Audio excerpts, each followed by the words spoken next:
strong. Behind the wall. And we gon' take it to the justice system. And we gon' kick it with the innocent victims. And we gon' holler at the guilty party. Cause all we tryna do is heal somebody. And we gon' take it to the justice system. And we gon' kick it with the innocent victims. And we gon' holler at the guilty party. Cause all we wanna do is heal somebody.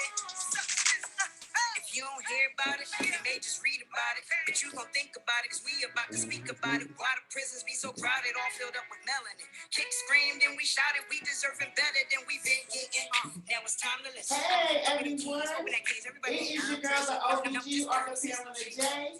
We are here live at Sunday Radio, and it's the Wall and the Women of the Wall. My crew is here with me. Hey. Wilfredo, Carmen, Tammy. Hi guys. Hi guys. How you doing? Everybody, comment. We gonna, I can't. Anyway, I'm glad you guys are locked in today. It is the third Sunday. We always ask to do a radio the third Sunday of the month from 6 to 8, and we have a lot of things to share today. How was your week, guys? How's everybody's week? The week was pretty good. Like I said, working hard, playing hard, but I definitely try to be as productive as I can, and it was pretty good. What about you, Carmen? A lot of work. Tammy? It was normal, nice. Ebony, how was your week? Study. Homework. We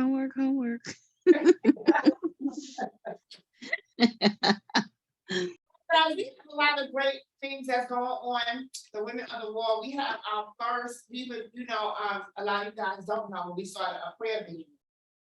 The Women of the Wall Power of Prayer. We started September the 1st. We went to November the 30th because we want God to bring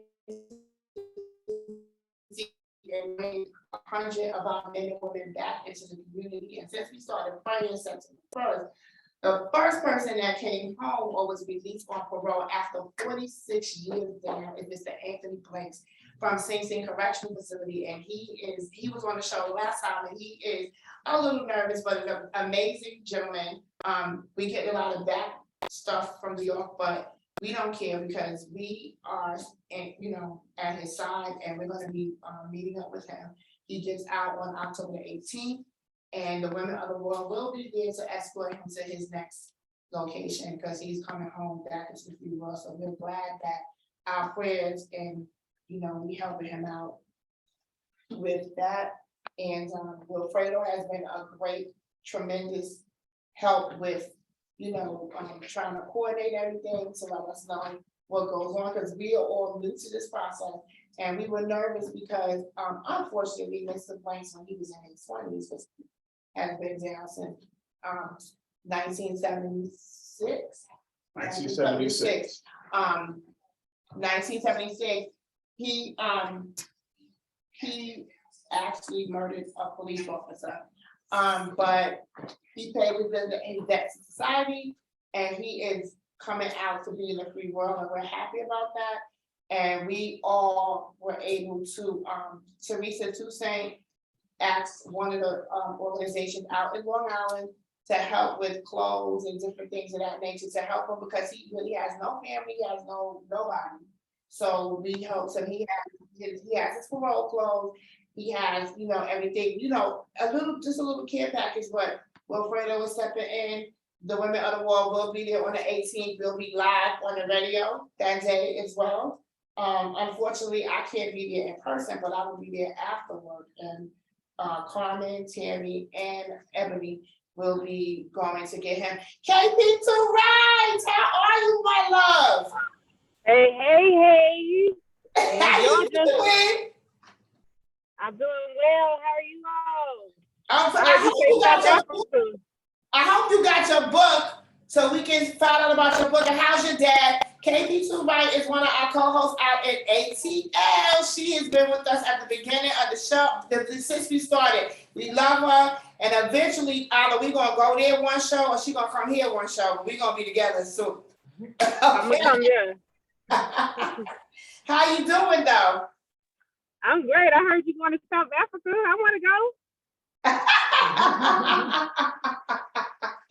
Yeah, We've been praying hard, Mark. We've been praying hard.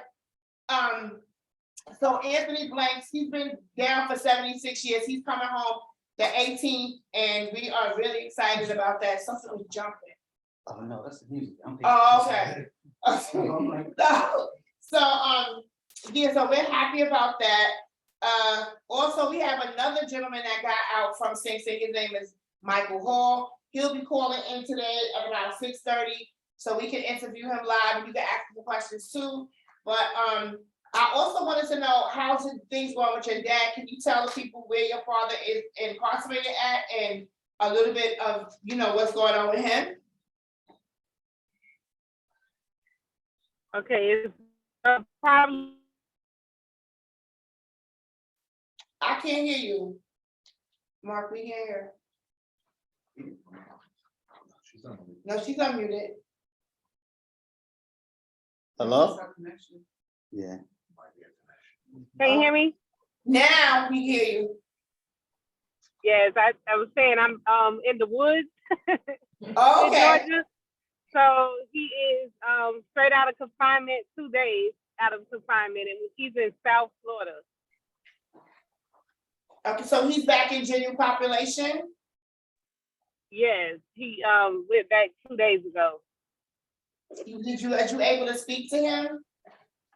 No, not yet. I was able to connect with him, but not able to speak to him directly. Okay, and how's he doing? How long has your father been incarcerated for?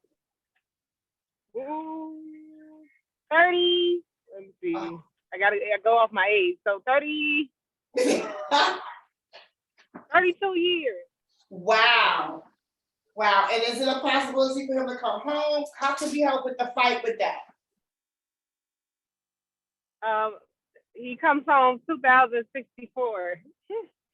So I guess Well, keep praying. any way they can return that, or He keep trying to go up for parole, but every time it's time for him to go up for parole, they cancel the trial. So I don't. well, you gotta give me your dad's name so we can definitely add him to our prayer line, because we've been praying every day from 5 a.m. at 5 a.m. in the morning, and we started September the 1st, and we're going to November 30th, but we're gonna put him on the prayer line because God answers prayers all around. So we need him. Yes, I see y'all every morning. You be on? When I wake up, I see y'all on there praying when I wake up. So keep it up. Okay. All right. I don't even know you be on. Yes, I can see it. It comes on my Facebook when y'all.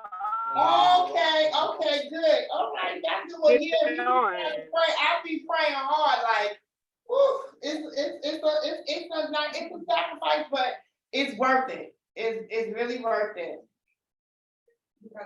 Yeah, it's on.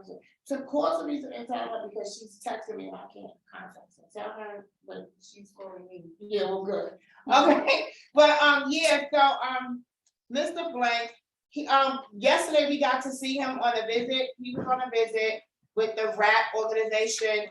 But the Women of the Wall is bringing him to his new location, and we're excited about that. And we're going to continue to help him. And also, we are organizing a Thanksgiving dinner in his honor, because this will be his first Thanksgiving home and into the free world. So I'm really excited about that. I just want to know, Wilfredo, is there anything we can do, or that people can do, to help with other people that's coming home? Like, what's the bill that's coming up? Because this is an election year, so people. The politicians are coming to the poll, folks, and that's when they come see us when they need to be elected. So they all over the place. So let's ask for some stuff. You want me to do some stuff? Let's ask for some stuff. What we can ask for? All right, so first and foremost, I want to just address the backlash that's happened over this past week with Anthony Blank's being returned to society on Tuesday. So my thing is that this isn't the first person that has committed murder and is being allowed to come home, that repay his debt to society, much less the the unfortunate tragedy of a police officer dying in the line of duty. So what I just like to say for this is that for a lot of the women here and a lot of the people that have loved ones behind the wall, don't be too worried about it. You can't please everybody all of the time. This man has been incarcerated since the year I was born, 1976. I think that's enough time. He wasn't sentenced to 46 years to life. He was sentenced to 25 years to life. So my thing is that he's repaid his debt to society. It's gonna be an arduous process for him to come home and assimilate after being gone almost 4 decades completely.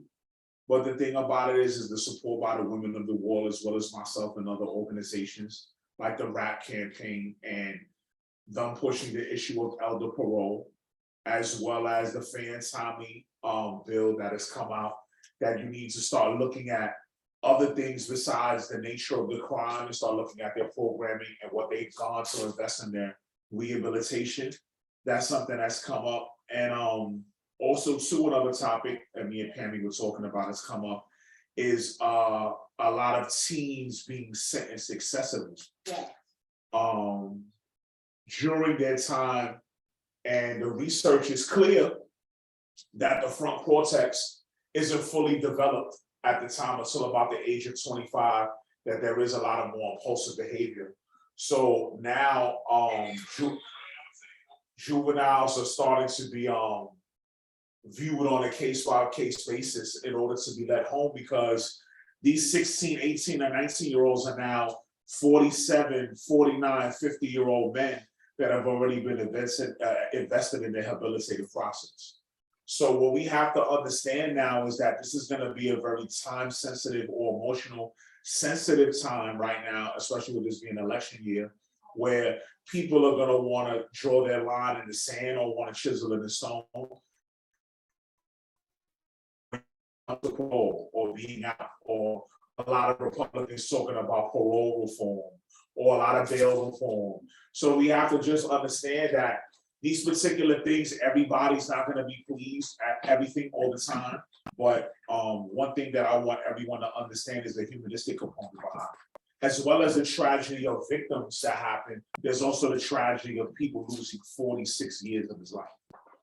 So I just want to make sure we're clear that you don't know the individual, and you're not the same person when you go into prison as your 20s, going into your 30s, and going into your 40s, and for Mr. Blanks going into his 70s. Yes. So I just feel that we need to go ahead and have a closer look at what's going on, and you happen to be able to reach out to your local politicians and be able to understand that they have to start looking at a lot of atrocities that have been going on in the Black and brown community.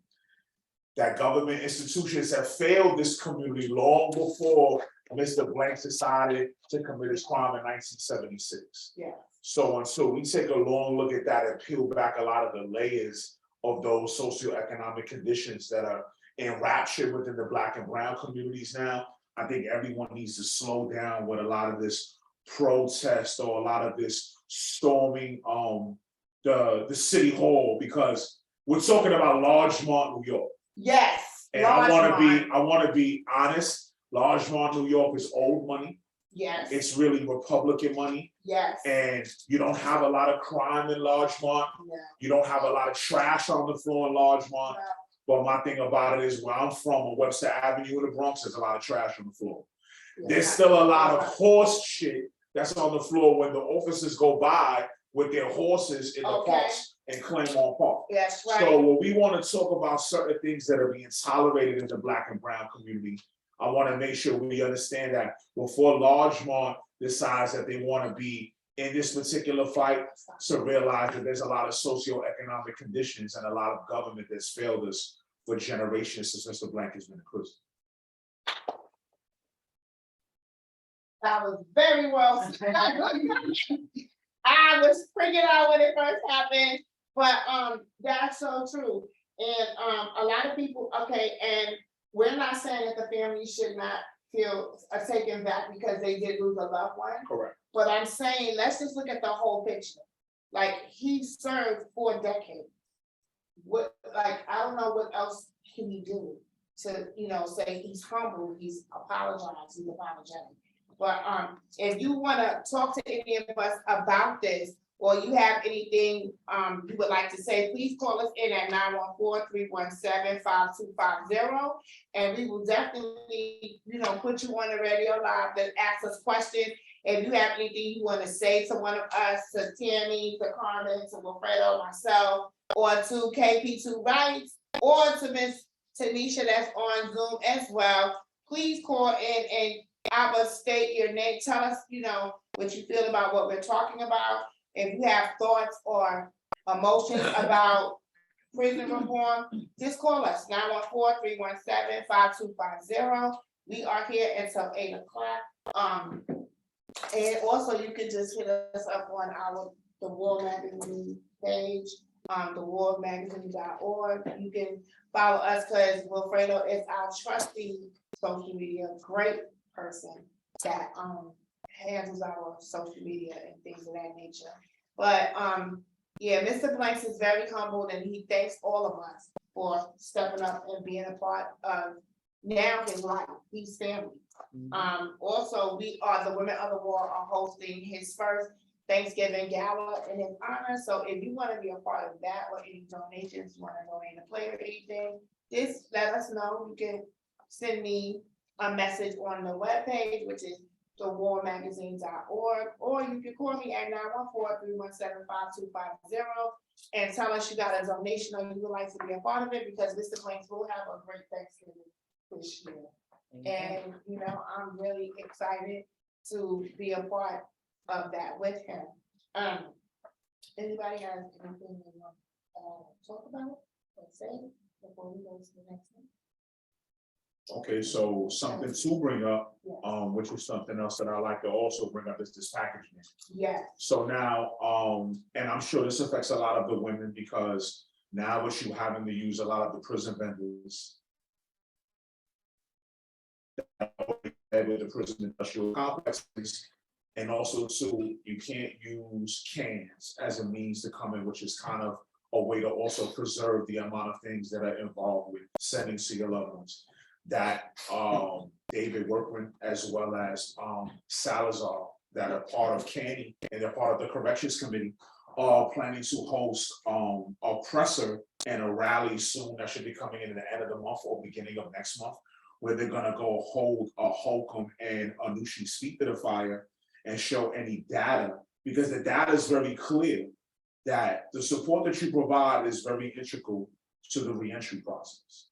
But what they're not showing is now, since May 5th, since the package ban has happened now, and it's gone for a period of 90 to 120 days in the Wendy Hub, that the violence has gone down, or that the contraband has gone down.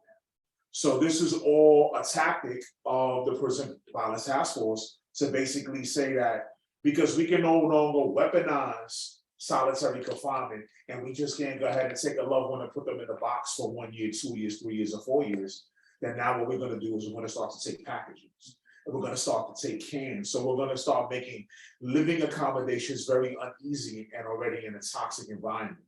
So that's something to take a look at, because they like to always superimpose contraband.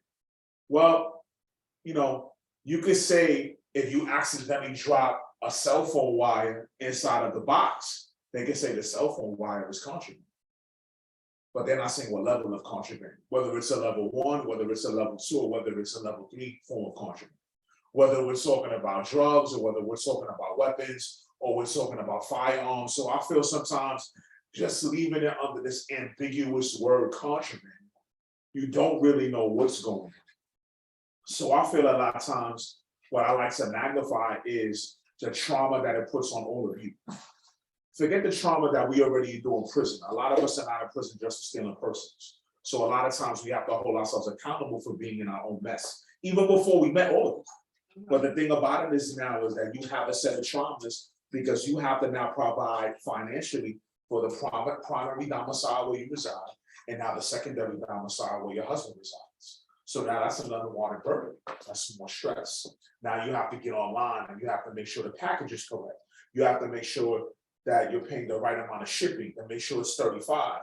to make sure that a certain amount of packages are sent, that they don't send 4 different packages that have 5 pounds, 5 pounds, 5 pounds, and the last one has 25 pounds and he only gets a 15-pound package. So docs has to kind of bring themselves from this draconian, antiquated way of doing things, and they have to step into the modern era. Because if they're asking you to step into the modern era, be vaccinated. Make sure you have to wear a mask if you have to wear it. Make sure you don't have monkeypox. Make sure you don't have symptoms when you come in. But you're updating on normal vaccination processes that are with the 21st century or with 2022, but you still are worried about cans. There's gonna be weapons fashion, there's gonna be violence in prison since as long as I can remember since the Attica riots. So now all of a sudden you want to nitpick on what particular things are allowed and not allowed because the Correctional Association and their union, along with the Prison Violence Task Force, feels that they're losing control. Honestly, you never had control. You think you have control because you imprint control and structure, but you don't have control because men and women run the daily operations in correctional facilities since the 70s. We make all the meals, we hand out all the clothes, we hand out all the commissary, we do all the blood spills, we give everything out. If we don't come out of our cell, you have to pay more people to run the prison. You have to pay more people to now run the prison.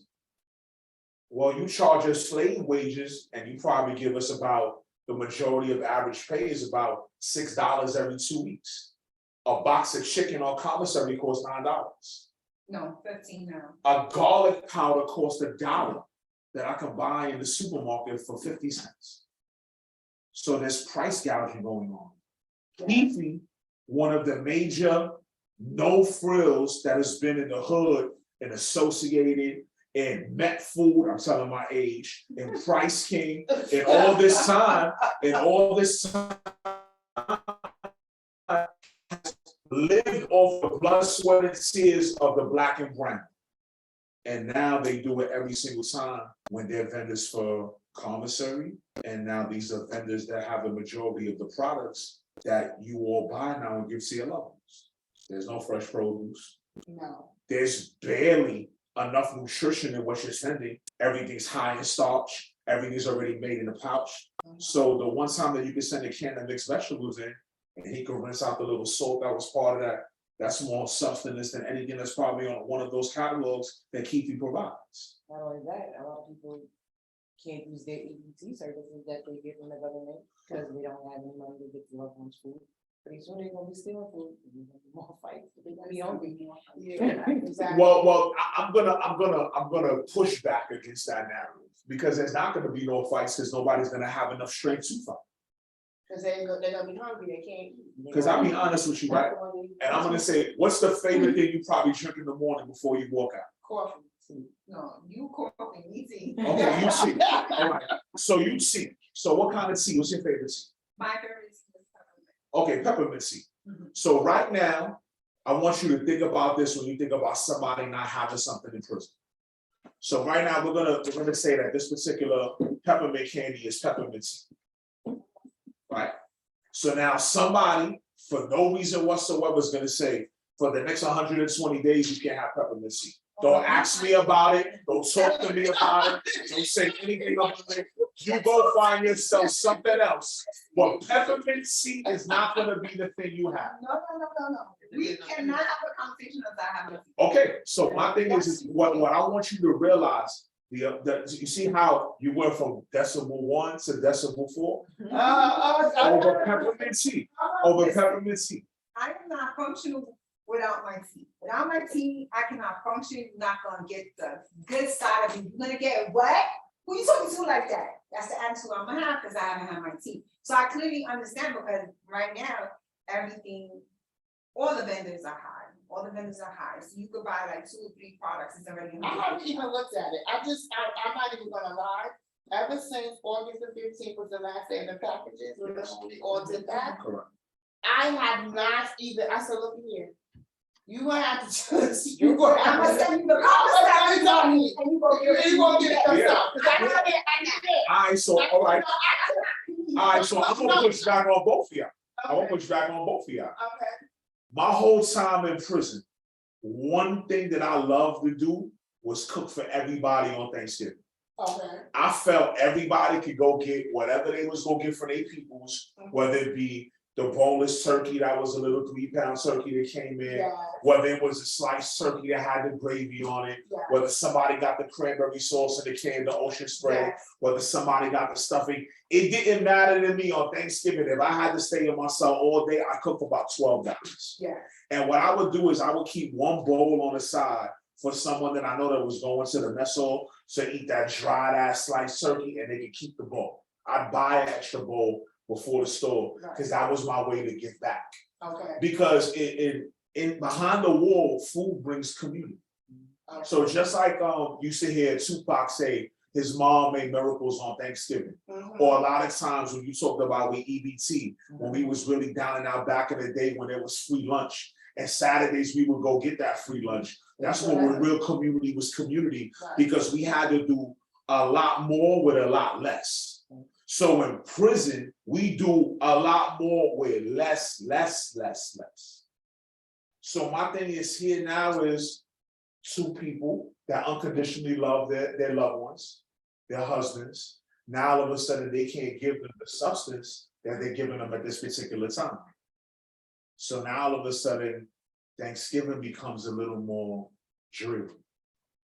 Now all of a sudden it becomes a little more, dare we say, sad. So now the sacrifice for that, because I would have to order.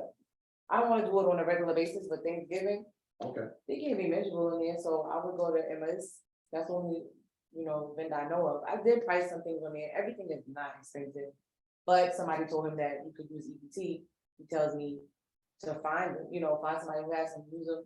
If you have them, use them. If not, he don't want me to pay for them because he feels that he can use them money for something else. But that's everyone's different. But right now he's sick, so I can't. Call him up.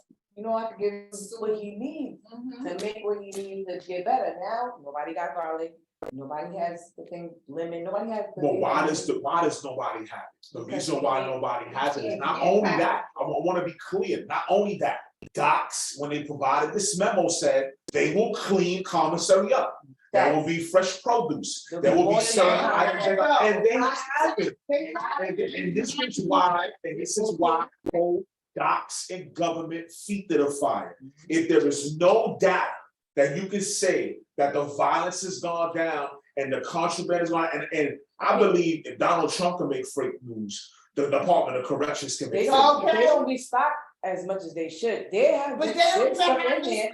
they don't have stuff. But they don't have extra. There's no. What did your husband say the 2 things that they first enrolled with vegetation on commissary? What were the 2? Because I know the 2, because I have the commissary sheet at home. It was celery and it was carrots. That's it. Now, for myself, if I eat how to live, we can't ingest or digest those particular forms of vegetation because our stomachs and our digestive system can't handle it all the time. So here we are now. Docs have said whatever smoke and mirrors they want to say. Oh, don't worry about it. We're gonna clean up commissary. We're gonna get the vegetation. They haven't done that. What they've done is they did that to pacify. Right. Because what happened in 2018 is a lot of prison advocacy groups and non-for-profits jumped on Cuomo's back and said, hold up, you're allowing price gouging inside? All of a sudden, you're allowing them to go by? There hasn't been a significant increase in wages since about the early 80s.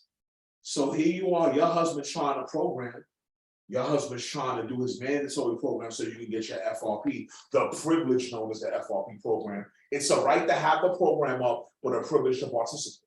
So your husband has to go through all these systems of checks and balances, good behavior. He has to make sure he programs and has double bonds. He has to make sure that he has to walk a tightrope, not only for himself anymore, but for Peppermint Lady over here.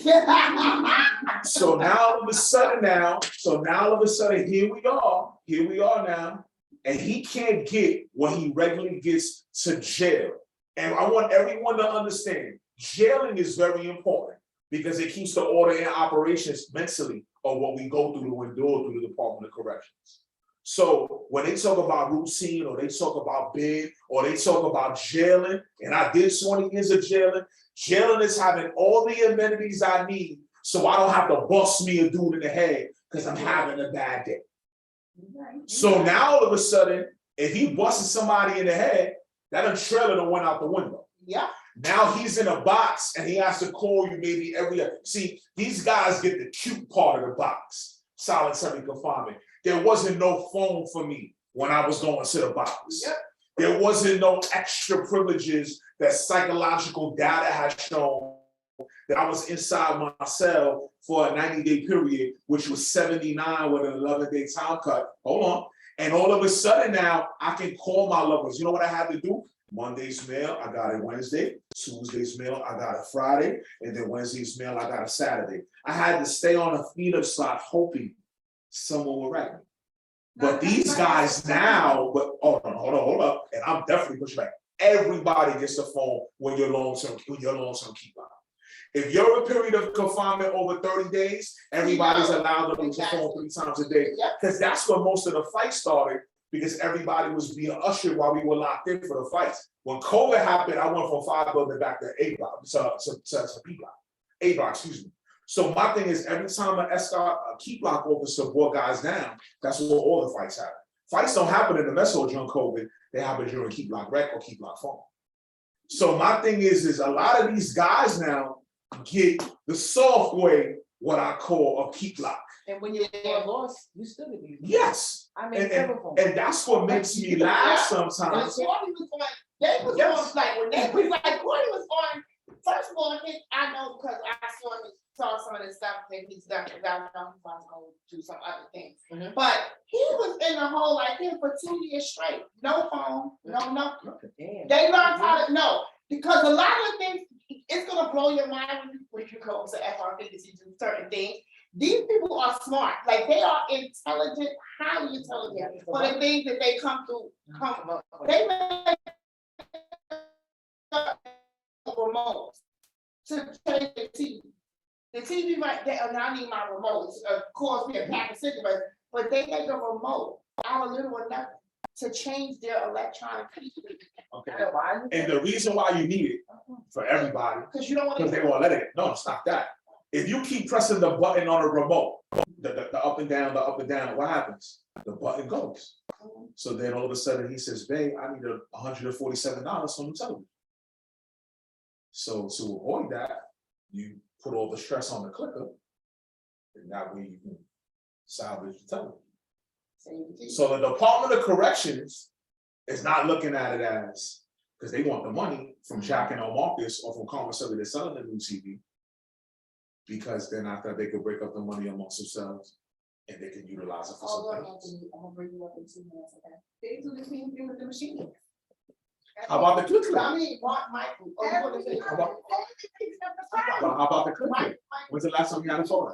I'm gonna put you up on radio. Birthday, September 29th. September 29th. What's today? He ain't got that much time. Maybe it's like the 16th of October.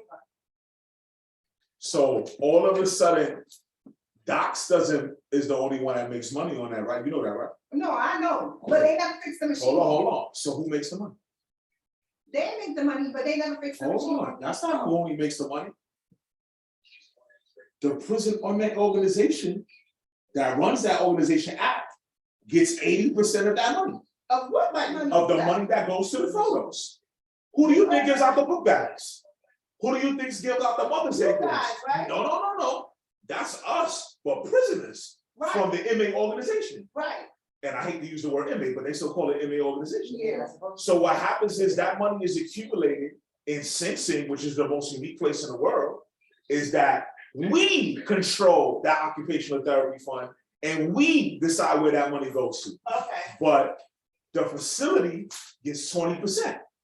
So why would they fix something that they're not getting the lion's share for? You see, the vending machines is fixed. Yes. We only get money because of the 5-cent refund. We don't get money on any of the Oh, proceeds of the those sales. nickels, that's why. That's ours. Oh, that's now. That's ours. The 5-cent donation is So ours. what about you? We gotta The put 5-cent it in there. donation on the I 5-cent didn't know deposit, I that didn't know goes to us. that. And I'm gonna make sure. I'm telling you that goes to us.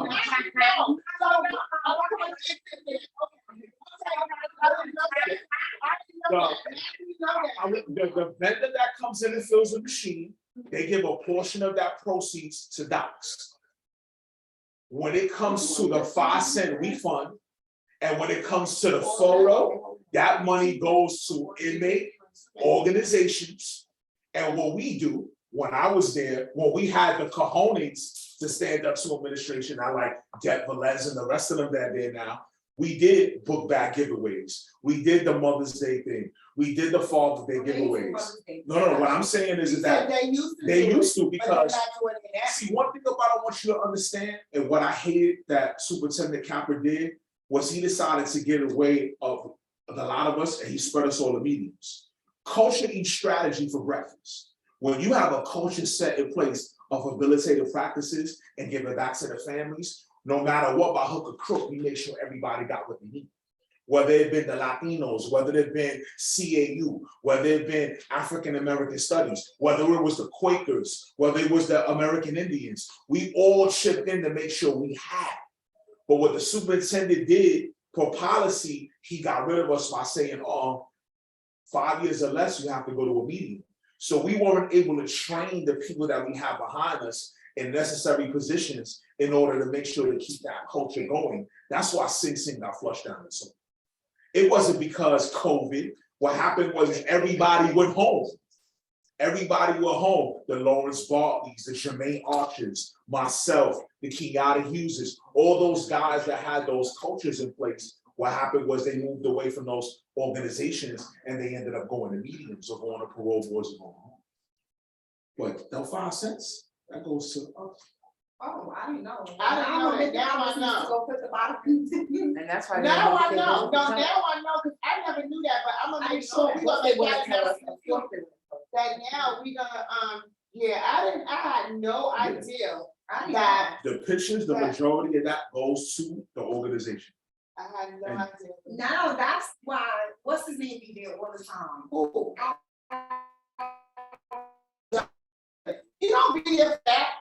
No, he's been there. Girl, don't let me brush your ass. He was there just the other day when I was there. When? Now he wasn't there Saturday. When I went for my photos, after my husband's birthday, he was there consistently. I don't know that. Well, he wasn't there this Saturday. He wasn't there this Saturday. Oh, yeah, good. Thank But God. the Saturdays, I'm sorry. the time we visited before then, he was there. I ain't gotta understand. I will leave it alone. I'll let it be alone. That's CC collection, what is it? 60 collected. Collected, oh, I'm sorry. I'm saying, hey, I am a card carrying number. I love the wall, Yeah. and this will always be home. But I mean, I am not the, No, I'm not the CEO, but I'm also a client. I mean, they looked out for me when I came out when I was at the hospital. I mean, You know what I'm saying? But anyway, we can move on from that. We can move on from that. Because that's a sensitive subject. You know, that's like walking into an Osborne office and then you using the word excellence. That's like a 4-letter word in an Osborne. I'm sorry, no disrespect, I'm just. No, absolutely not. It's me, it's. Whoa, watch them all. Don't gotta pull out the 9. I never do this. You ain't gotta pull out the 9. You ain't got to explain nothing. You ain't got to explain nothing. I hear you with my Puerto Rican. You don't have to hear me with nothing. You ain't gotta hit this side of the table with none of that. Yeah, you are that way. Well, right now, I'm gonna bring up, we have someone, one of the gentlemen that was, recently released, from parole, from Sing Sing, he's, in Niagara Falls, all that. I'm gonna bring him up now. He told me to introduce him as all that, because that's his name on the inside. And all that, I'm gonna put you on now. Hi, all that, how are you? Yes, I'm maintaining, I'm feeling good, how you feeling? I'm fine. So how long have you been home right now? Oh, man, I've been home 2 weeks right now, 2 weeks is beautiful. All right, and how long did you serve in Sing Sing? Right now, I was in Sing Sing for 5 years. Okay, so you're home, and how is it, like, how was it during COVID? Like, how was it when you went to the parole board? Like, tell us a little bit about your experience on the inside of Sing Sing. We have Wilfredo here. He's been out for 16 months now. He's doing his thing. He is a part of the War Magazine. He's part of the radio show. But just tell us a little bit about yourself, how your wife helped you get through this hump, because a lot of people don't think that family, is important when you guys are down. So just give us a little bit, how's everything going for you? All right, first and foremost, let me say that I want to shout out Spank, my brother Corey, give me the opportunity to speak to the people and let the people know what's going on in prison. Second, let me say this, I did 28 years first. I came home August 2017, then I just now did five more years in prison. I came home right now 2 weeks ago. I would like to say that prison is a serious experience. I know it's not meant to be easy for people as a place for punishment. Well, however, I believe the way that it's done and functioning is not giving the individuals in there an opportunity to grow. It's stagnating you, it's oppressing you, and it's putting you in a position that you're stuck in a 1970 era, still using tape recorders and things like that. So, I mean, they have like things like COVID calls. They lock us down, or they isolate us, they isolate certain individuals, but we do programs. We do communication on the time that we can communicate with our people. I know you have someone locked up that's trying to call you, and I know see how the phone comes, and the people that you only got 2 minutes left and things like that. So it's really strenuous for us to be able to communicate with our families and stay in tune and keep our families comfortable, because they suffering with us, helping us. So, being out there, being free, not being able to communicate rightly with us to help us rehabilitate ourselves and be focused when we come home. If you want to ask me anything else, you can ask me. I'm here, I'm listening. First of all, big bro, it's good to have you home. Yes, sir, thank you. All right, so what I like to really talk about, and a question I have for you is, you said you did 28 years. When did you come home after them 28 years? I came home on August 24th, 2017. All right, so I'd like for you to just give me a little context on the difference between did prior to 2017 and the 5 years that you previous did. Just give me kind of insight on the differences between that era and the differences between this era. All right, so now, it's complex, because the difference the difference goes on more than one level. So like, all right, let me start like this. When we walk into the door, the prison guards was different back in, I came in the 1990s. It was a lot of rape and stuff going on, extortion, and it wasn't really no bloods, and prison wasn't really that type of game where people get support. You had to earn your support. The majority of the people in the jails at that time were from Brooklyn and the Bronx. And, other than that, you really had to hold yourself down and earn your way. It wasn't, I'm a part of anything and I can live because I'm a part of that. You really had to put work in, you really had to hold yourself down to keep your commissary, to keep your butt, to keep everything like that. So, now, during the progress of time, like when, campaigning and everything started coming about, in like 93, 94, things like that, system changed and messed the system up with the security, dealing with the police, and the intelligence forces and things like that start discriminating and picking people and saying that people were gang members and not making it hard, making your time for you and your family even harder, scrutinizing your visits and things like that. So things went through a real different change with the security and the scrutiny and the punishment that people receive as being classified as gang members when they're not, just because you're black, or just because you talk to somebody that is a gang member, they start saying that you was one and they start messing with you. So we went through that stage, but as far as with the president going beating image, that hasn't really changed. It was worse than that because it was blatant and there wasn't no cameras in these jails. So now mostly all of these cameras where the beatings were severe, like Attica, Clinton, Comstock, Kasaki, places where they was killing inmates, Fishkill, it's starting to be cameras in the jail. So the brutality is being video recorded, even though it's still happening because they got blind spots. Now, in this era, the 5 years that I did now was a little more different because of the security, they made it easier. There's no more rape. They got the freedom and things like that to make it more safer for inmates to be able to live. And they give you an opportunity, but they don't give you the information you need. They give you an opportunity to try to work, to get yourself out, and better yourself. You just have to take the information like Spank, like I just said.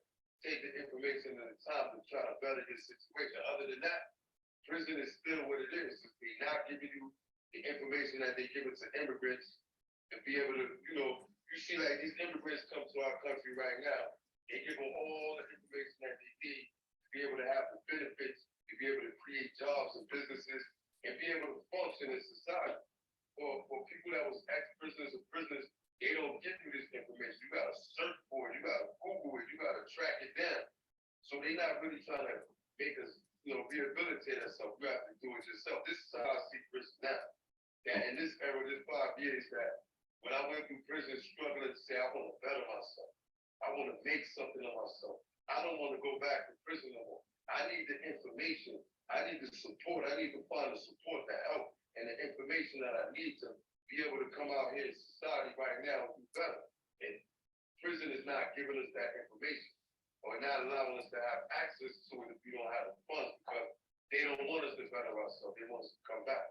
Okay, so one more question I have for you that I wanted to know is, now with the package ban in place, and now you have in two forms of a bid. You had a bid for 217 where packages were allowed, and now just recently packages have been banned.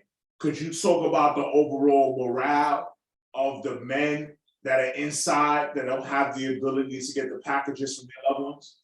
I believe that this is Anthony J. and Lucci's decision when he came with his think tank to say that they wanted to eliminate individuals for getting packages allegedly because they believe that drugs could come into the jail through packages. However, even though they terminated the packages, they still running around in the jail talking about they have an even higher problem with drugs within the jail, so they know it's not the package. And I believe that is very detrimental that inmates continue to receive packages that individuals have to communicate with their families and receive love from their families, especially on holidays like Christmas. To receive a package from my wife and family that love me, my family, with my family, that's something special. That's something I can lay in myself, even though I'm miserable and lonely and feel depressed like I don't have nobody. That's something that can bring brightness to my day, make me feel like I'm loved, like somebody out there still care about me. I got something to live for. Without that, people start feeling like, that nobody don't care for that. They really don't got nothing to live for. I'm struggling like, and then ain't nobody trying to reach me for that package. When that package comes, that food items, whatever it is, the things that you like the most, when that comes and you get the chance to eat that and share it with other people around you, that's a blessing. For them to take that away under the pretenses that they're claiming, I believe that is irrational because they still facing that problem without giving us those packages. Definitely, and I just want you to give a brief one for me because we were talking about it earlier.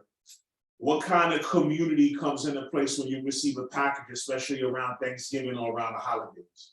No, so you have to ask me that question again so I can probably answer. All right, so me, I did 20 years and I came home about 16 months ago. So I had a conversation when I was talking to the women of the wall on the talk show, on the radio show, excuse me.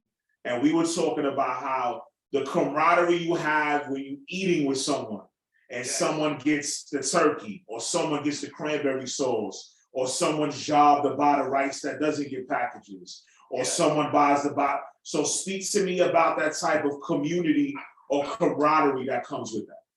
So now, as I was saying before, that when you get blessings and your deepest moments of loneliness or depression and feeling like nobody cares, you receive something, a blessing for somebody that shows you the love, that you get to still share that love with your brothers and show their brothers that same love that's coming from the street, from your family.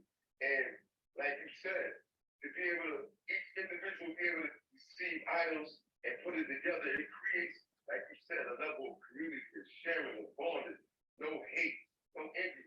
We all be able to eat together and share as one person, as one people, Instead, when you don't got that, you lose that camaraderie because now everybody is struggling to eat. Everybody's trying to get what they can get for themselves because nobody don't got nothing. Definitely. I really appreciate the way you frame your response because it kind of further bolsters the conversation we had prior to you calling on the radio show. And what it does is it definitely, see, one thing's clear for you and I don't need that because I know how it is to be in the trenches.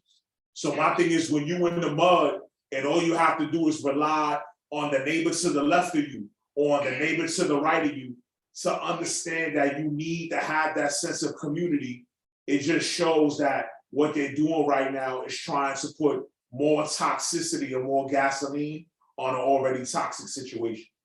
Yes, because now, like you said, when you got individuals divided, nobody don't know where their next meal coming from. Especially if you don't want to eat that state food that they give you with all that soy in it that's making you criminal or giving people cancer. If you're not trying to eat that type of stuff, you know that bond, that community bond that you're speaking about is a blessing. And when you take that away, like you said, it causes distinction and it causes adversity because now individuals, they gotta live and they gotta eat any way they can. Wow. So, that just makes me angry. So what can we actually do to help this package thing go back to normal? I mean, we've been writing emails, I know we've been writing emails and stuff, and they did a rally, I saw the rally. I was on Zoom with the rally, but I'm just like, what can we really, they really have to understand, like, all of the things that you guys are sharing and saying, we on the outside don't understand it at all. Even though y'all sharing it with us, it makes me feel so horrible because now I know, like, I got a little bit more understanding of what mealtime is for y'all. Like, my husband he'd get on my nerve all the time. Oh, I need this, I need this. I be like, boy, wait a minute, I'm gonna get that. Yeah, and now we can understand now why. But to give it context, how me and all that, or excuse me, I didn't want to call you government, all that, how we're framing it is that sometimes within your community circle, right? And we usually give a name to it or a term of endearment, yo, that's my code D. A lot of times when you eat with someone, that's a very intimate relationship in prison. And it's not intimate to the point where it's anything funny. It's intimate to the point that you're gonna ride for that particular person. Right. And that means that his integrity is your integrity. Your morals and principles is his morals and principles. Okay. Because that means that I'm actually saying about breaking bread or cutting onions or sauteing garlic with someone, then I'm saying that's a stand-up motherfucker. And that if you mess with him, that means that you get all the smoke that comes with me too. So a lot of times what happens is this is the older mentality of prisoners versus the newer mentality. Because honestly, the newer prisoner don't have to work for nothing. I remember when we had to work for green peppers in the mess hall, and there was a pecking order for that. There wasn't just you had to go through someone that worked in a kosher kitchen, and then you had to go with someone, everybody on special diet, or everybody that kosher didn't receive that. So my thing is nowadays, I just realized that it's when you don't earn something, you don't realize how valuable it is till it's gone. And somebody like him, he understands because of his prior that everybody that's currently incarcerated now, like I talked about before, with going to the box and being able to use the phone or being able to use the phone or long-term keep lock, you don't care whether you keep locked or not no more because you're gonna talk to your loved ones. Yes. When you sit in a cell for 30 days and you can't do nothing but go to keep lock rec and speak to no one unless it's snail mail, not this inmate tablet program, not this music, not these games, it makes being incarcerated a lot more difficult. It makes things a lot more difficult and you have to understand. So to me, sometimes I feel you need to realize that and make sure Because if you don't, like we were talking about earlier, that camaraderie or that bond, you lose. But that's not only that, you lose that bit of humanity that you have left. Okay. I understood it anyway because we were buying the packages, but the way you guys are giving it to, maybe people will understand now it's more to it than just you guys receiving the nutrition. You are building relationships, you are keeping your humanity part of what you guys are getting. And it's just, I don't even know what to say anymore because we're fighting so hard for you guys to just get the packages back. It's just, I don't know, because they just keep trying to say the reason why they're doing this is because the contraband will stop going in, and that's so far from the truth. But everybody knows it's the officers bringing in the contraband. Yes, well, why are they not saying it? Exactly. That I understand that. But Why are they not saying well, it? we were here last week. And all that, and we were talking about that just recently now on the like I said in the post about 3 or 4 weeks ago. They just busted a correctional officer from Fishkill Correctional Facility that got caught by the NYPD buying 96 ounces of cocaine. Now I want to give it to context without saying, you know, I wasn't locked up for stealing persons. But my thing about 96 ounces of cocaine, he wasn't snorting that himself. So where was that going? That was going to the penitentiary. And who taught him that? He didn't come up with this miraculous idea by himself. You know where he got that from? He got that from the on-the-job training that's certified and provided by the Department of Corrections. But meanwhile, they'll take someone like myself or like all that and say, we're the monsters. We're the wolves that need to just survive and live off the land. And that right now, we're not ready for society, but we're around this all the time. I've been in Auburn and there were correctional officers that forced me to cook venison because their wives don't know how to season meat. I'm a different type of breed. I was from the like all that. I started up in Auburn in 01. Like my thing about it was I didn't start this Mickey Mouse Club thing at Green Haven or at Sing Sing real early in the 2000s. You really had to, by hook or crook, get what you need and live off the land. But now all of a sudden now, solitary confinement, you can use the phone. Now there's more data about people dealing with restorative justice and dealing with de-incarceration, that solitary confinement can mess with your mental. Where were all of them when I did them 90 and 120 sticks in the box? I couldn't use that time off. Ain't that right, all that? I couldn't use that time off in the boxing all the time I did. They wasn't ready. They wasn't ready then. You were basically an example. Straight in the box one time. See, what I told you. Wow.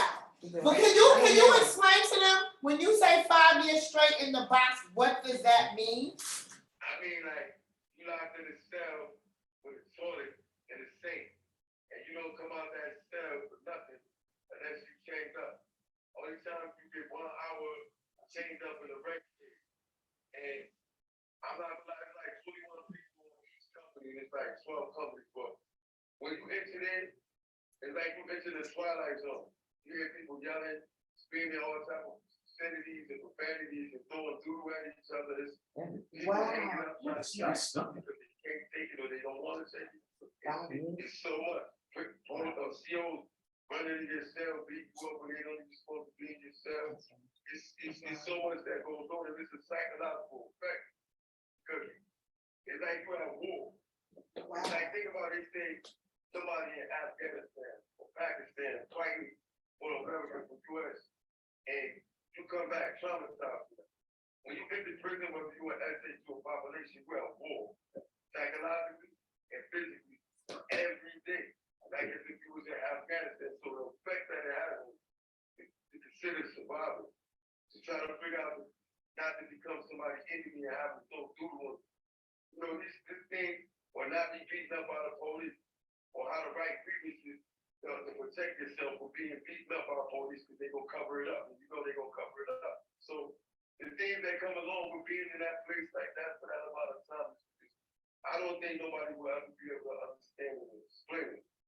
I mean, they stand now because they understand the psychological effect that it has on a young mind. When you come in the box and say you don't know what life is, you're learning who you are. You don't even know who you are. And they put you in a place like that. You're surrounded by all different type of people that know all different type of games, psychologically, or physically, all different type of things. And you picking this stuff up from these people trying to play you, these people trying to get over on you. And you learning this stuff. And this stuff is affecting you and it's developing your character. So now, after you be there for so long, you become who you are from then. All of the things that you learn, all of the things that you adapt, some of which you might like and some of which you might not like, but it become a part of you. Your everyday habits, your everyday form of trying to survive. So all that, I wanna ask you something real quick, bro. Only thing can tell you, anybody that's been in the box for a long amount of time, when they come out of that box, they can't let nobody stand behind them. If we in the line, and say your husband come home and you go into the movies with him, he not gonna feel comfortable with somebody in the line standing behind him. Wow. So all that, I wanted to ask something that, and I want to relate it to, especially now that you're being out. So how did the tools or what you learned about yourself from being in solitary confinement and kind of those survival tactics, as well as surviving in 2017 and surviving these 5 years, how do you utilize some of those tools to interact now as you reintegrate yourself back into society the last 2 weeks? All right, so let me say this. I've been around a lot of people that became great. A lot of little young homies that turned gangbangers and became some of the greatest gangbangers in the world. And they all came back out and couldn't be just society and they in the fed for the rest of their life.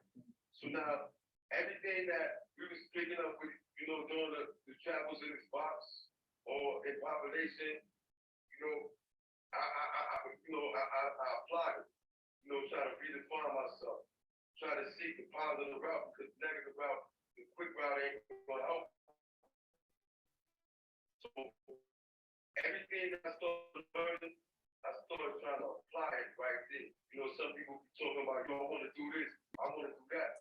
So I've always been the person that when I want to do something, I research, I learn about it. So I invested all my time when I was in the box. At 5 years, and I've been in the box 14 times. So Damn.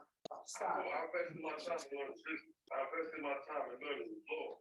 So now I'm to the point that I can represent myself. Now I'm to the point that I started a nonprofit corporation called the Center for Equal Justice. And we out here being like legal advisors or legal assistants to individuals who get arrested. And when you get arrested, your lawyer don't give you nothing. He don't give you no paperwork. You just standing there, get arraigned, and he tell you to plead not guilty. And a lot of people, they came up to prison when I was running this law stuff that I tell you. So a lot of people that came to prison with life, natural life without parole, they came up there and didn't even have one piece of paper to their case. They didn't even know, they didn't even have a statement for the person that was accusing them of committing crimes against them. So I started working, I got a lot of people free. I got the brother right now, his name Marcus King. I got him free on actual innocence. I did an argument on Red case, Jonathan Flemmings. I did work on Wayne Perry case, got him done. I did it 440. So once I started seeing the application of my work come to fruition, it made me feel good about myself with a blessing. It made me understand that I have the ability to understand what has to be done in order to make these people understand how to follow their law when it comes to certain things. So I've been applying. Okay. Now, what's the name of your organization, please, again? The Center for Equal Justice, 02. Center of Equal Justice. 02. Oh, true. And how can people get in contact with you if they need? What is your the main goal of your organization? The main goal is basically to speak out against injustices in regards to police, correctional officers, assault inmates, or sexually abusing inmates, those things like that. We litigate, do lawsuits, investigate, and do whatever we can to try to help a person, but we cannot represent people in court. Okay. And how do you get in contact with your organization? Anybody that needs help? the Center for Equal Justice 02 at gmail.com. Okay.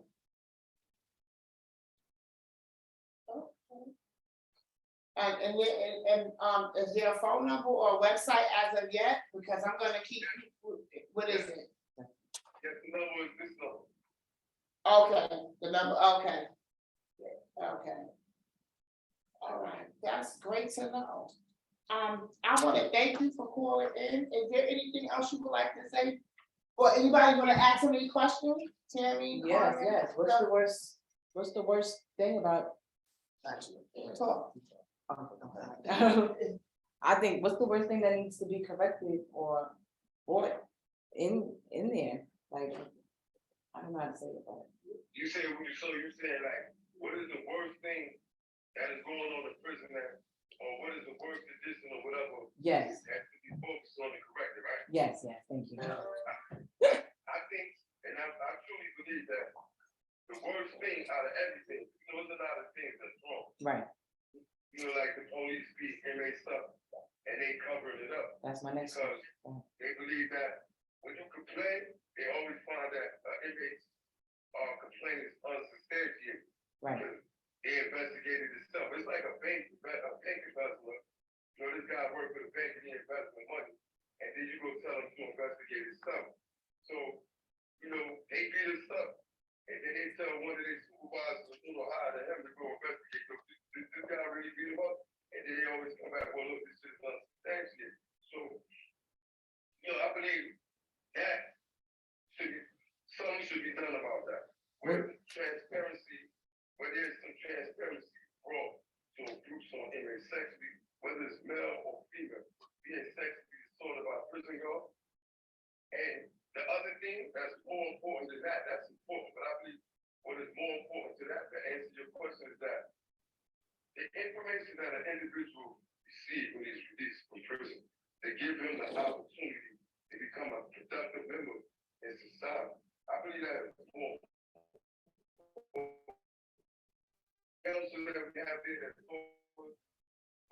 try to help us prepare society or deal with our issues, they don't do none of that. They don't give us no information, they don't give us nothing. You hold us in prison for 20 years, 33 years, 16 years, and then you let us out for nothing. Just blind. KP2 Rice, do you have any questions for all that? So when they do beat, when the police does beat the incarcerated individuals up, what, they take them somewhere behind the cameras? I'm gonna tell you like this, I've been beat up.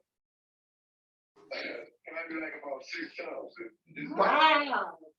The feds got involved, and they investigated and found out these people trying to cover it up. But what they do is, depending on the situation, depending on the judge, depending on the incident, they put you in the blind spot.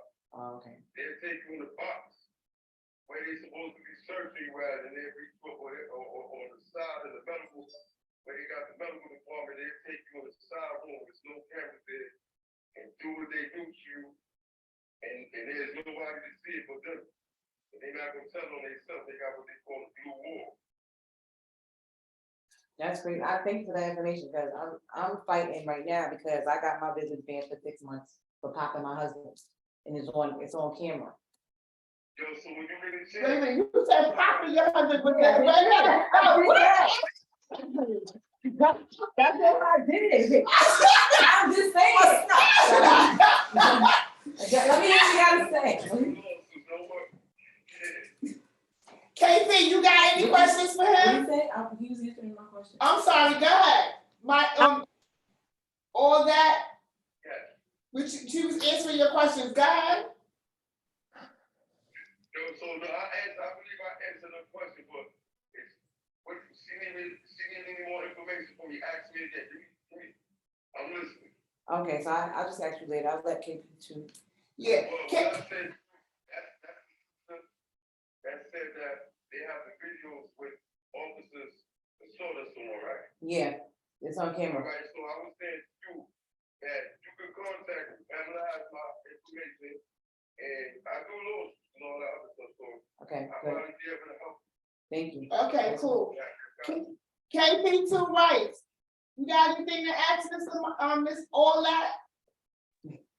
No, I don't have a question, but I do appreciate him sharing about solitary confinement and solitary confinement and basically clearing up some questions I had about it. I don't understand how he survived 5 years of it. I can't imagine. Gotta make you a breaking. That's crazy. Go On ahead. my podcast, on Facebook, Instagram, and all that, I opened up my story and I added outside to achieve success, to strive to achieve success in the face of adversity, you know? So I know a lot of us right here, y'all speaking to me today, understand what it is for people to want to hold you back or keep you back and not let you be able to advance beyond where they want you to go. You understand? So, you know, to be able to be in the face of that and to be able to come out on top, to be able to do things to help other people is a blessing. Being able to have an answer to the questions that can't be answered is what made people great. So right now, we on the radio, we speaking to people and y'all contributing right now to the public to be able to bring answers to the questions that they can't find the answers to. Right. What's going on in prison? Why people are being treated the way they are? Why are people coming home from prison and killing people and going back to prison?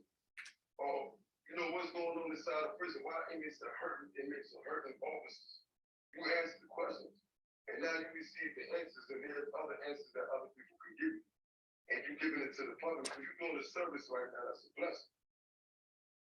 Yeah, we need to find somebody undercover to go up in there like they incarcerated and. See, they only do that. They On only TV. do that when they want to bust the officer or inmate smuggling drugs. They do that when they want to bust the officer to bring the drugs or having sex with the inmate. Well, that happens too. Well, but let me ask you a question. I wasn't ready for that one, but no, I need to ask you a question. Let me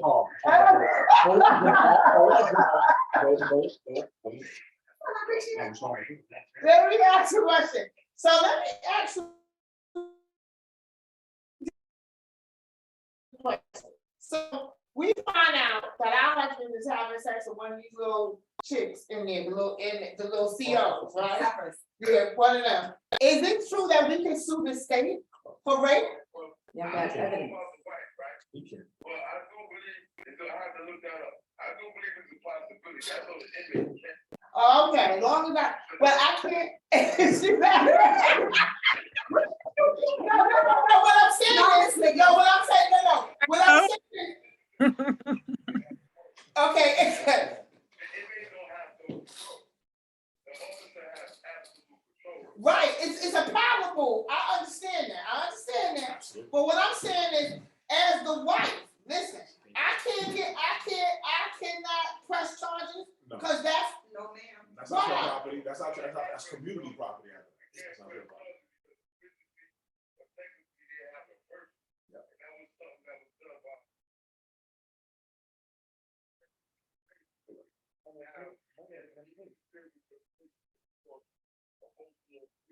exactly. No, ma'am.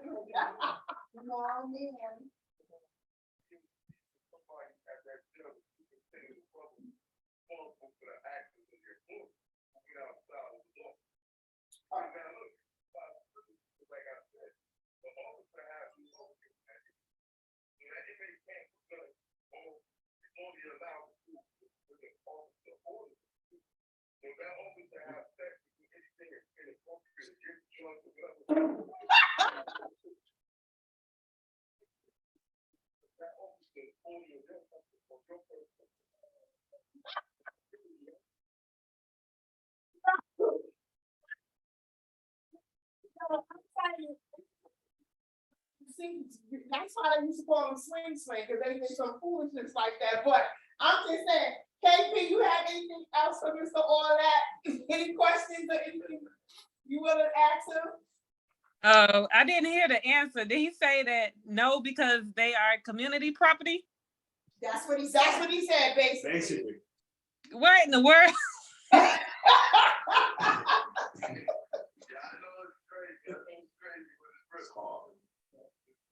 Well, They should be required to take care of our community property. We shouldn't have to send meal packages and whatnot because they should be taking care of the community property. Okay, all right, that's so true. But they are taking care of the community property. No, you guys are sorry. You guys are sorry. So if they want to have sex with you guys, they should do the same thing we do as your wife. No, but taking care of the community property entails a lot of the to-do list. There's a lot, you know. We do it, and we're not speaking with you guys. We do But there's it. a lot on the list though, so, you know. Like, look, Michael got something, I mean, all that got something to say. Damn it. Listen, most of the brothers that did, that like, you know, that was in my position, that same position and shit like that. We don't got no time to be looking at those females and we have our own moments. And plus, You know. at the end of the day, why would I risk myself in my relationship for somebody that probably got some type of disease? Because if you would have had sex with me and I was dead, right? Definitely. That's good, you cleaning that up, and I feel you. I feel you on that. He's cleaning it up. No, what I know. That just makes sense. Bird. You don't want to be doing that. No, I know. Well, no, he know better. He know better. Spank so knows better. But exactly. And I understand that, but I'm saying like, I just don't understand when these women, I mean, Lord have mercy. Who can we complain to about how they be offering their uniform? Cause I know for a fact. Yo, it sounds like It sounds like what? You really reaching right now. What? Nah, that ain't reaching. Y'all know I'm dramatic, so I'm over there charging them with attempted murder because the COs, they be out here in the streets and then they go sleep with the people that's incarcerated, and then now we got a whole situation.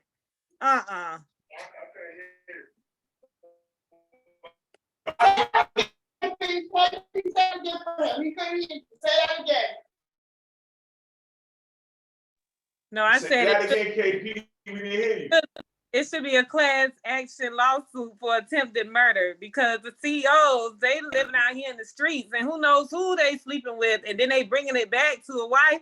Like that's the oxymoron. You got somebody incarcerated for breaking the law and they are lawfully married. That don't go together. That's right. Yeah. Facts. I don't know. No, they need to alter their uniform because when we go in there, they want to check everything about it. I'm just saying.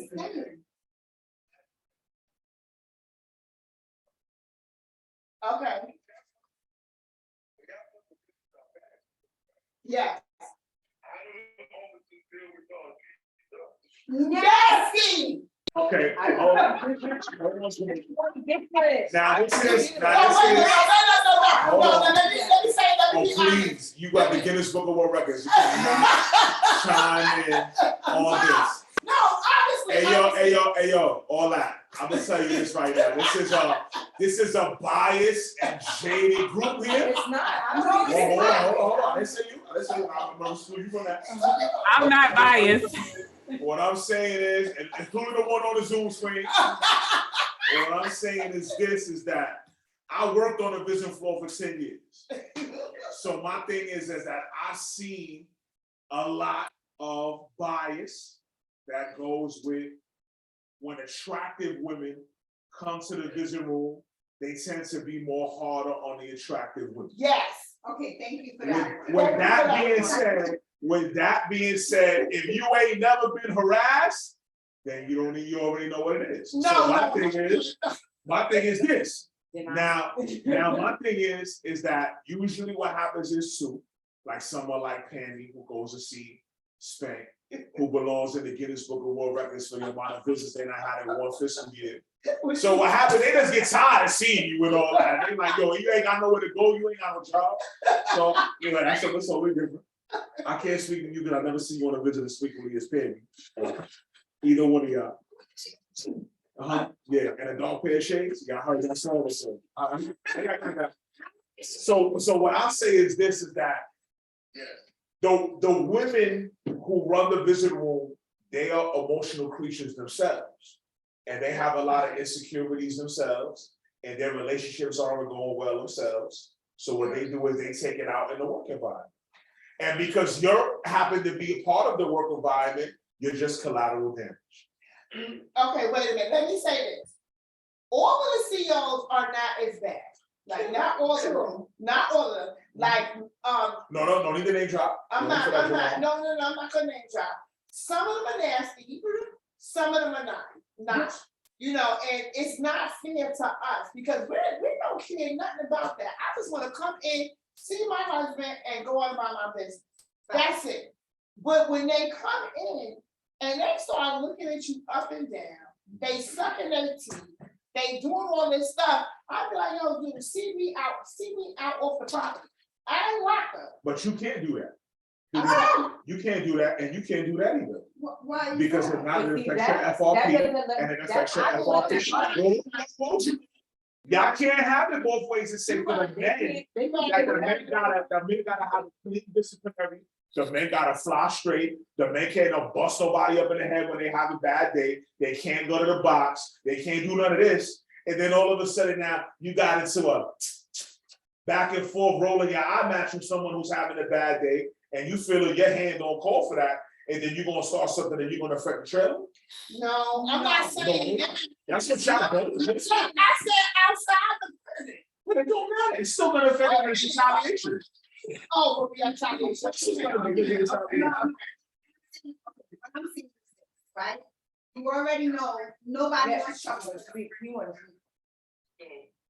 to know if have you ever seen any business that come in with an attitude and give an officer that don't bother nobody an attitude and make that officer get an attitude to start messing with other people? I've never seen that. I've seen that. haven't seen it. I've seen I that, haven't seen it. and I can name drop some of them wives' names right now, but I won't.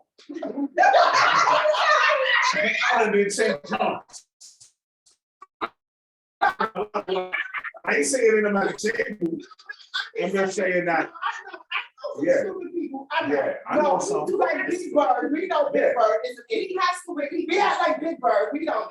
But I'm just saying, but I'm saying the majority of the time, we try to be, we say good morning. We say good, we don't have to. We don't have, because they look at us like we dirt. You could be standing on the line, and because you drank soda, tea, water, or you put a peppermint in your mouth, you already got contraband. Look what's stuff.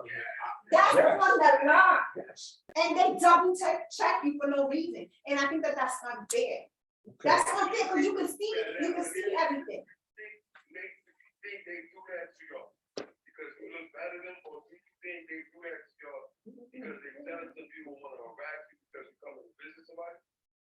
They do it because I'm cute, I already know. I'm cute. But my thing is, I'm okay with that. And I'm okay with that because I'm cute, like. in that particular environment and all that, and he can attest to it because that's like all of a sudden now you had a regular that was on a housing unit, and all of a sudden you get an OJT, and the OJT wants to run certain things differently, and it kind of messes up the routine, and it puts everybody in the bad mood. So my thing is, when commissary doesn't run right, when the regular commissary office is not there, everybody's in the bad mood because commissary's back up. You're right. So hold on. So my thing is that you can't go ahead and pick and choose. Like one thing about me, there were all three types of officers I never made sure to get pissed off with. The visit room officer, the commissary, and the FRP. I could care less any other officer got upset with me. That's their feeling, they'll get over it. Right. But those three particular officers, because of who I was, I had to deal with on a consistent basis. So rather than go ahead and make it upsetting, I go ahead and did it that way. That's a rule of thumb. I mean, so Peppermint over here, she feels like she want to pop on everybody. So my man is cool. And then I ain't on that line, I'm a Peppermint, and all of a sudden I'm a clean, and you want to check my bra, and you want to be extra. No, see with me, they know one thing, I was just. Listen, but you already, hold on, but you already did something to Jesus, so they're gonna handle you differently anyway. I didn't do it. Yes, you did. What you did was, is you got, she lost 2 weeks worth of pay over you. But It don't matter. It don't matter. It don't matter And that's what I'm because saying. they're still in the back of their mind. Like just like look, all I tell you, guys that do IOC, guys that write grievances, guys that are legal beagles in the law library, all officers and sergeants handle them differently. Okay, there's a system of checks and balances. To those who can file lawsuits, they'll have you jammed up and you can't make your rent the next month. Those type of guys know UCC codes and all that and really have you jammed up. So the same way that goes is the same way an officer will look at you if there was a little bit of smoke. Nah, I'm gonna duck that one because I remember what happened in the back of my mind. Get issues. But honestly, I don't know, but I didn't, okay, but I'm not a troublemaker. It's not about being a troublemaker, Penny. What it's about is if someone gets into some type of snafu with you, whether right, wrong, or indifferent, in the back of the mind, they say somebody getting paid for 2 weeks messing with this lady, and I want my money. Okay. As soon as you have an attitude, they're gonna treat you like that. Correct. You gotta come and you can't let them break you. That's it. You come through, whatever they But say, I whatever don't, they do. but like now, like And everything. then Yeah, but now it's different now. Now you get your FRP. Now all of a sudden you flowing different, you acting different, you smelling like money. Like it's different now. You smell like roses now. You know what I'm saying? That's different now. That's So what I'm saying is, when you guys, all these people, officers are different. But the whole idea is, and this is what I'm saying to you, and I'm addressing you too when you talk about it, Sammy, is that you see how sometimes you said you don't have the attitude, Right. you come in and you do what you're supposed to do. Yes. All of a sudden they watch you and they see everything is on an up and up and they made that deduction. You develop type of like this character currency where they wouldn't scrutinize you as much. You won't have to sit all the way in the front. they don't. You don't have to sit all the way in the front. You'll always be in the back by the vending machine. They Then see- all of a sudden you see now they speak. Good morning, Miss Liggins. Yes. Good morning, Mr. Lavaquente. How you doing? You all right? Then all of a sudden, remember, I worked at a children's center for 10 years. Yeah. So I was a host of a different animal because my thing about it was I was down there every single weekend for 10 years straight. Yeah. So I'm an outlier. Like you can't use my situation because I work. That means I played Santa Claus now. When I got banned and they said I had to go in, the officers did that to you. Write them, do whatever you gotta do, whether they were lying or not, but they showed me that much respect to say. But sometimes you never realize how much respect you have until something does happen. Yeah. And that's something that yeah, exactly. That's something how all that could allude to. But sometimes it's a shame to say this, but it's the truth. Officers respect wolves, lone wolves that do what they do and don't need nobody and don't hang out with crowds and don't mess with nobody. Because what they do is they look at people like that, like all that, and like myself that have done so much time and move a certain way, and all of a sudden they like, hey, yo, you know what, man? I'm gonna let that go, or I'm gonna leave it alone because it's not that serious. Because he might be on a different type of time I don't even know about. That's why OJTs, which is on the job training, when you see these youngins come in, a lot of times I would have to sternly check that or whatever it was, X or Y, to make sure that you got the wrong one. Right. And I'm sure all that could allude to it in a setting of commissary, hospital, going to the yard, being escorted somewhere, that we know how to police ourselves, and I don't need someone extra to police me. Yes. And I feel sometimes. Let me cut that with you. I'm gonna let you finish. I'm sorry. Sure, bro. What you saying is so real and so true. When you said you know how to move, and they have no other choice but to respect how you move, and they not gonna violate you because of the way you move. I'm saying that like when they got commissary or something, if they violated somebody else and not letting them go, they will still let you go because of the way you move. Right. There we go. So the same way as a wife, I couldn't wear that. Okay, I'll be there. I'll argue with them. I'm not exactly. But because you can't argue that time, say the next time you came in, it was borderline. They gonna let you in. Whether the cleavage was borderline, whether saying you go today, but don't wait. Exactly, because what you did is when they finally gave you the dub and they dubbed you, you didn't go, what? Right. Yo, you know who I Are am? you serious? Right. You just let let her it go. There you go. Yeah. So I feel even though it may not be right and exact, what happens is when it's kind of like so when the officers respect the number. Like if someone's got a 98 number, Yeah. there's a lot of respect in 2022 that comes with the number. Yeah. Somebody My like husband all respect that, it too. somebody like all that already did 28, and then they would see him come on the vision floor and he got 5.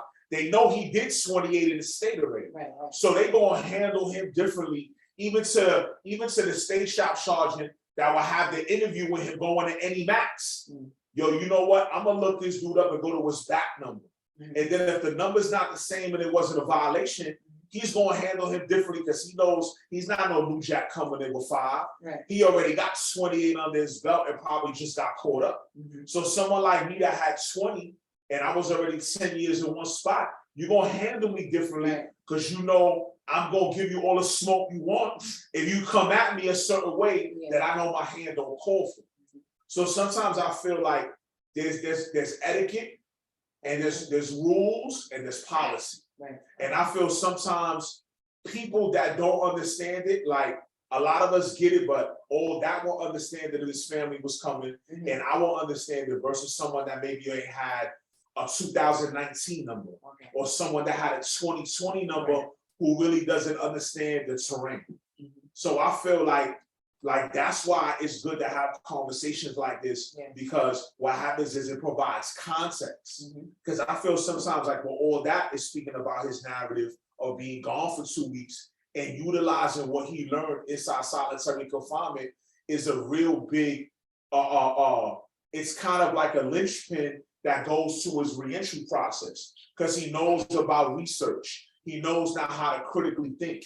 He knows now how he needs to understand that he has to think for others as well as think for himself. And that's why you learn that. And that's why I asked him about the police, because my argument was, if you are gonna ban me for 6 months because of the safety and the well-being of my husband, but you beating everybody up all day, every day, what? That's so. Well, we get held to the standard, but they don't hold themselves to that standard.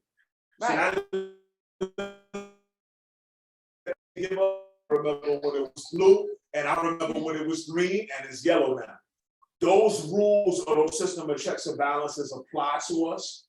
But when we now write grievances and we do Article 78s and when we do 4040s and we want to make sure to hold them accountable, they don't hold themselves accountable to those standards of checks and balances. Not only that, it's not and eat them up. So I mean, all that talked about it when he said that you have someone that's a little higher up than you go ahead and investigate an assault on staff or a weapons possession or assault on an inmate. Right. So you may cover up certain things to make sure your comrade or your coworker doesn't get in trouble, and then maybe later on in jest when you're in a bar somewhere having a drink, hey yo, don't do that shit again because I had to go ahead and do a lot of paperwork to cover your tracks.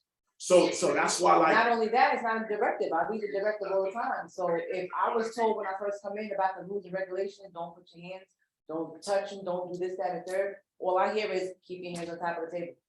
If I would have known that little pop would have caused my visit, I would have never did that. Yeah, but also too, I give you context to this. There's nothing in the directive that says you have to have your hands on the table. It's not. They come But over they to say us. it. What they do is they come over to you and state it, and this is And why, if they don't like right. all that said, my thing is that's where you have to hold them to hold them to their policy, because that's not policy. That's what they want to happen. Right. Huh? And 16. Yes, I appealed it. I have to wait up to 45 days to get a response. I smell a lawsuit. Sometimes you have to explain it to them. Yeah. All they keep saying is you assaulted him, you see it on camera. I don't care. That's not what I did. I didn't get up and go. Yeah, but there's a difference between, and my thing is you have to understand, and I'm not saying we don't have to understand it. What I'm trying to say is they have to understand that it's just like inside for us. There's assault and fighting, and then they have something that people get caught up with called b-board tickets and something called horseplay. So my thing is a lot of times they have to be able to, Yeah, horseplay would be like you playing with your hands, and I don't like playing with my hands. Because it escalates. Right. So my thing is that that's something that you need to be able to include or use their own words at them and say you can be taking things out of context. Right. And I feel sometimes docs is notorious, and I'm sure all that is, they can allude to that they're very, very, very, very quick to take something out of context. I would have took a 6-week punishment, but 6 months, that's a bit harsh. You shouldn't even keep that away from your. Yeah, that's kind of harsh. That's for no But it reason. wasn't, but it went too, but that's when it relates to domestic violence. Yeah. Well, Not I'm only gonna that. say yes and no. I'm gonna say yes and no. Like if an FRP coordinator or wanted to get technical, they could. But I think after a little explanation, which you were speaking to you, that it wouldn't be like that. But real talk though, it shouldn't even gone to that. You understand what I'm saying? Like my thing about it is that this, and I think all that spoke about it earlier, is that this new way to police corrections has gotten out of control. Because everything now is so literal, where it wasn't literal when y'all were whipping our ass and taking us to Southport. Right. It wasn't that literal when I saw somebody hold shit in their mouth and shit somebody down in their mouth on the visible room. So my thing is that was commonplace when I was coming through, and as well as all that.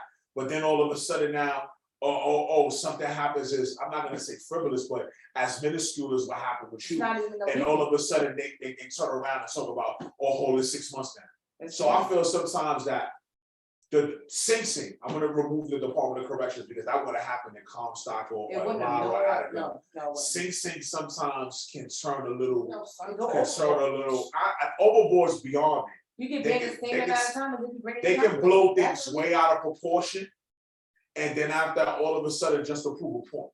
Because they can say whatever they want about violence, but nothing really crazy happens in Sing Sing compared to anywhere in the mountains. Okay. So I feel sometimes because that's really a program-based spot, and the majority of guys are on the downslide trying to get home. So you might have certain guys coming in with island beef or things like that, but compared to Elmira or Clinton or Attica or Elmira or Comstock, the violence is way higher than it would be in Sing Sing. That's what I heard. You know what I'm saying? Well, that's a Courtney song too. Way higher. But what I was gonna ask too, it depends, it depends on, I guess, who the person is, because in the beginning, when we started with the COVID coming in, they was looking at us, me and Corey, in the thing, because we was throwing popcorn at each other, but we was just playing. Okay. And then they was like, but it was funny because they were looking at us and the actual COs was telling them, they're playing. Right. They're playing. They're not swapping anything. They was like, oh no, she is not swapping anything. So when I came back on the visit, like 6 or 7 of them was like, yo, y'all better stop throwing popcorn, because y'all was looking at this film thinking that it depends on who the Then person they is. should have came to the table. You can ask something. That's Well, they what I'm should have saying. said something as I'm leaving the jail. Don't let me come back here with kids just to tell me I can't see my husband now because of. And it was on his birthday. That would have never. Now that, It was on I'm purpose. sure all that could allude that that's something that you could bring up.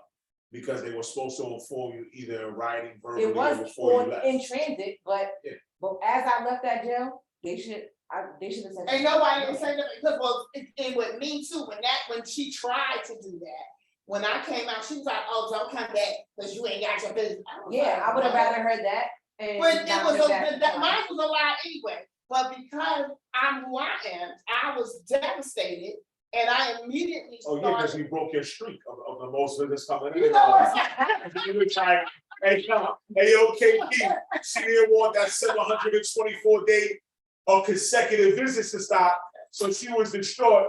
She owed me some money from the Guinness Book of World Records. I don't know why I didn't get my money yet. But this is what I've been talking about. I said, yo, look, man, I ain't had no Cheesecake Factory in a long time.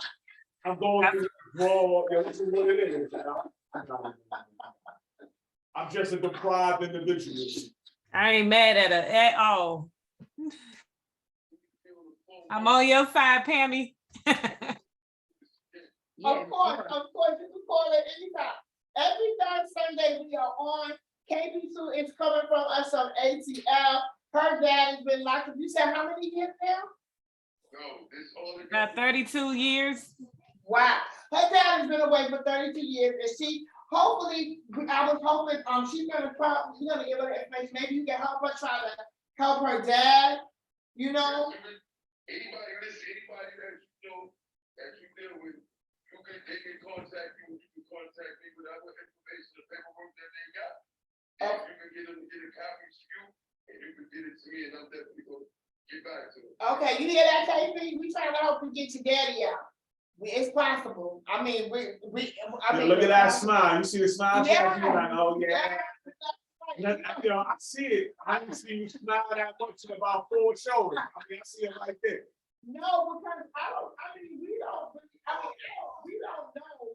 We trying our best. I mean, we praying and all of this other stuff, but if you can help in any way to say what articles to look up or to contact this congressman, assemblyman, or this directive to try to help him, you know, even get into a minimum where she can see her dad and, you know. Listen, I'm going to Atlanta. That's it. That's right. We going to protest right in front of the jail. That's right. We go. That's right. We going to get your daddy out. Rally.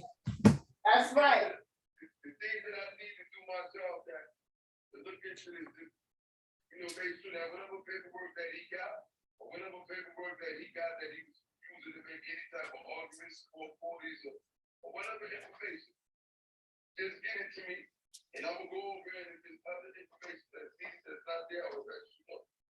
Okay. All right, Okay, big she'll bro. get it to me ASAP. She gonna get it to me so I can get it to you. But my all that, I want to thank you for being on the show because we're about like 10 minutes out and I gotta wrap the show up. Please, you are a friend to the show and we're gonna definitely have you back on. So thank you for coming in and giving us the information. And remember, can you tell everybody the name of your organization again and where they can email you to?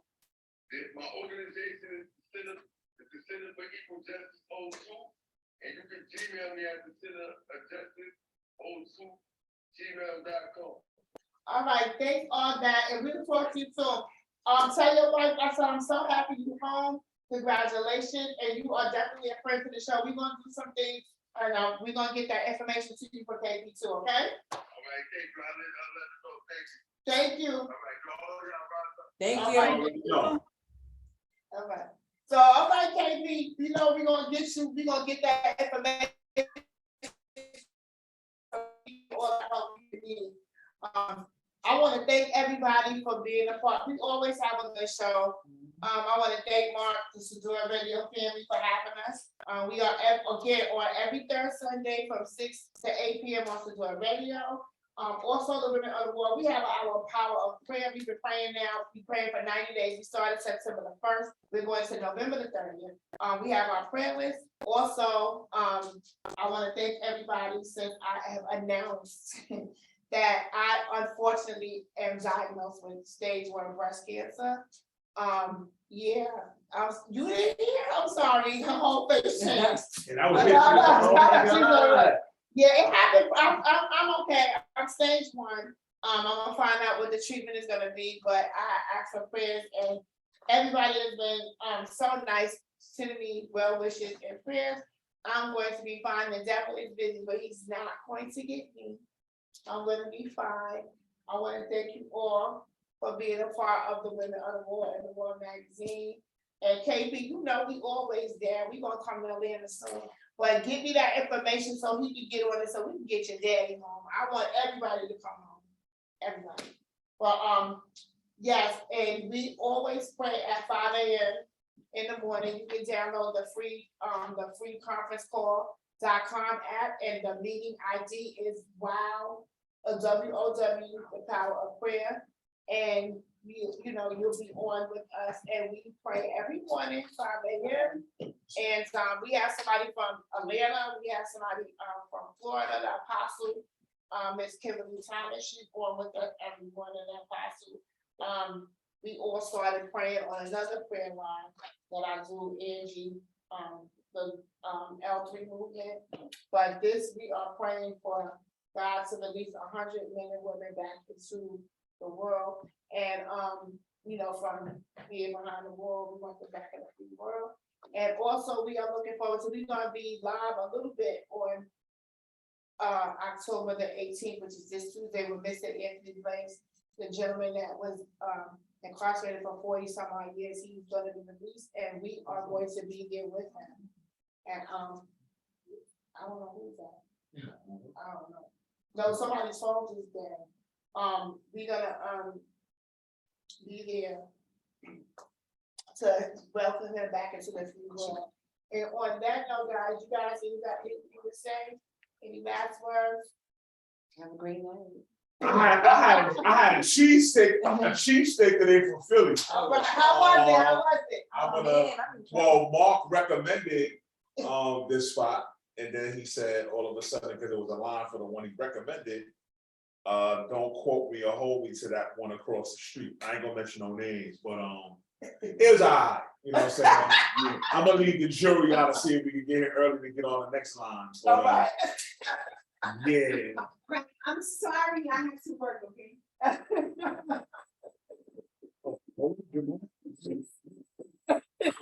I chased the bag, but I just don't chase it on Sunday. Okay. On Sunday. Oh my goodness.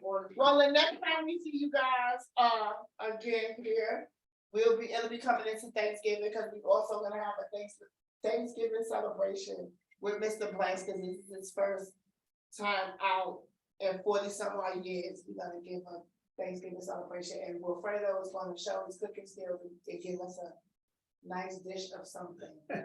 So we're gonna be here. Casey, you have anything before we go? Well, not at this time. Thank Your y'all. book, can you tell us how to get your book and what your book is about? Okay, you could go to bookplaywright.com and get all of my books. Actually, you're talking about the children's book, Love Beyond the Bars. It's about a child with the tenacity to keep on loving their father, even though he's behind bars. And it's written like a metaphor, so it's not just about parental incarceration. It could be any type of barriers like divorce, anything. And that book is near and dear to my heart. Every now and then I go on different blogs and I talk about it. It is $13.99 on Amazon, I believe, still. And yes, I'm excited because on this playwright journey, I was hoping to invite you the second week in December to Atlanta, because I will actually be featured at this event called Authors All-Star as well. So that's my big project I'm working on, Beyond the Barriers. Yeah. All right, nice. Congratulations, doing big things, girl, doing big things. That's great. Book play. Tell me again, she wanted to get the Book play. information. What is the information? Love Beyond the Bars is on Amazon. Love Beyond the Bars. And if you put Parker or Kalia Parker Prayer, it'll come up. All right. Well, Kalia, you know we love you, and thank you for being a part of the wall. Thank you for having Give me me. that information so I can get into this guy, so we can see how we can help get your dad a little bit closer to home. Yes, ma'am. All right. Any guy got anything to say? I'm looking forward to, okay, Tuesday, we're gonna be real quick and live on the air when Mr. Banks is released. So I'm looking forward to that. And we are on our way back to Harlem, Brooklyn, Staten, Long Island, Bronx. All right. Good night, everyone. I want you to play that song for me.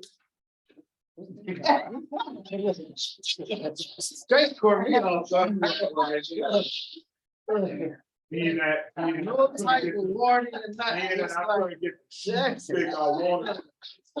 Too busy listening to the show. Somebody go back, more about what's about T-E-N, Cheetos. I became a fan, I ain't gonna lie. That's not bad. That's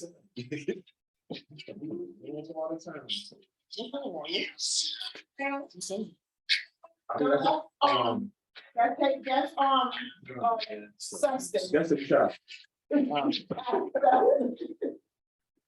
But I did make her play it just for us. That's, she made this song for myself. Be ready for it. Crazy. I like how you figured that out.